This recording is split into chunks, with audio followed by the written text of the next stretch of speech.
And joining us now is Dick Morris, Newsmax TV political analyst, author of Power Grab, Obama's Dangerous Plan for a One-Party Nation. And Dick, always great to see you, sir. Thanks for coming in. All right, so what did you make, first of all, of that presser yesterday with Ed Henry confronting her? I mean, you know, you mean with a cloth? I mean, what is that? Yeah, well, she's trying to take refuge behind being an inept woman who doesn't know from mechanical stuff, which is kind of funny.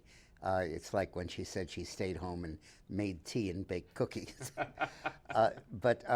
Look, Hillary is cornered and she's caught. And she knows that there's going to be more and more stuff coming out. And that the way this thing is set up, out of 3,000 or 4,000 emails, they found 300 that are suspicious. They have 26,000 more to go. Then they have 25,000 that they might pull up. Right. Then Philippe Reines has 14. And Uba Abedin has 5 or 6.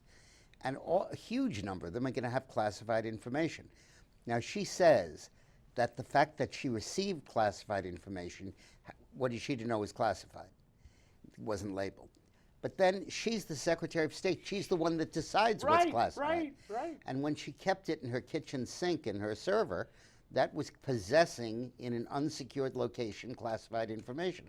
It's like you get heroin in the mail, you can't, you know, I'm sorry I did, but you know what, I didn't know it was heroin. Right. But then you keep it in your cabinet. Yeah, that's called possession. Yes, all right. And of course, Uma Abedin, now they say that there were marked emails that went through Hillary's server that Uma sent. That's what triggered this whole thing. There's a report out today, marked classified. But let me ask you, you have a very interesting take on this, that this is Obama's way of getting Hillary.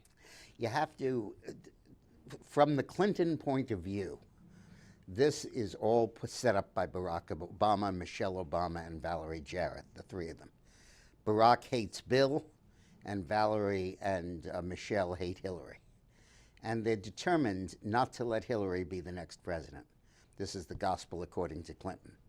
And because they worry that he'll compromise the legacy, that he'll triangulate like Bill and I did.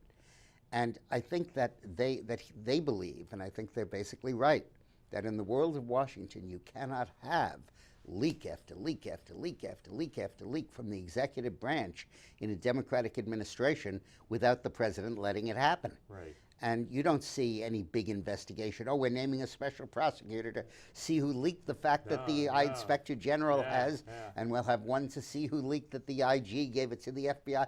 We'll investigate that. We'll get to that. You don't get that. So Obama's orchestrating this? I think that Obama is orchestrating it. Not necessarily the Barack Obama, but Michelle and Valerie, and maybe Barack, certainly with Barack's knowledge.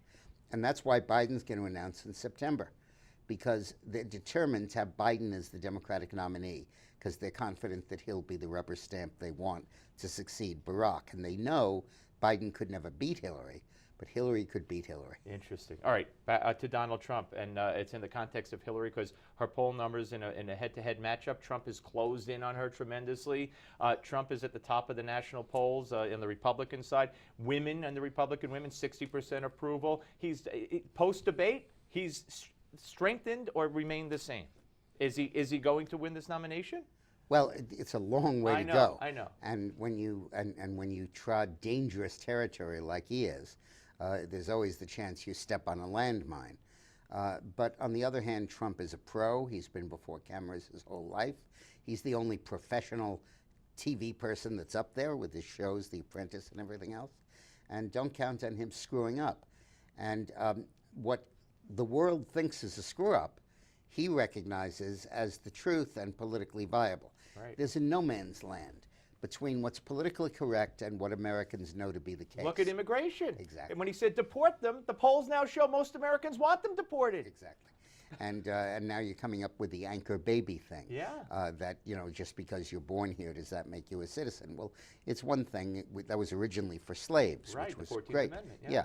But, you know, now when you come up and you give birth so that your kid will have citizenship, sometimes I liken them to sea turtles. They trundle ashore, give birth, go back in the ocean and swim back to South America. Right. But unfortunately, the turtle they leave is an American citizen for some reason. I mean, what lies behind all of this, and Cruz, I think, said it best, is that Obama wants to transform America, and the way he's doing it is by changing our population through immigration. Yeah, no, and he's succeeding. Dick, it's always great to see you, sir. Thank you. Love your insight. Dick Morris, ladies and gentlemen. And don't forget his book, Power Grab 411. Go to powergrab411.com and get your copy today. Up next, the Malzberg panel. But first, as we keep talking about Donald Trump, he continues to surge in the polls and lead, and the popularity of his cap is increasing as well. He's made it famous at campaign stops everywhere he goes, and of course it says, Make America Great Again. Now you can get your very own Make America Great Again cap. It's a $25 value, and you could get it for free with this exclusive offer. Just pay shipping and handling, and what you do is you go to newsmax.com/trumpcap, or call 1-800-933-8396. That's newsmax.com/trumpcap and get your cap today. Watch, I'm putting mine on and I don't have it. Coming back.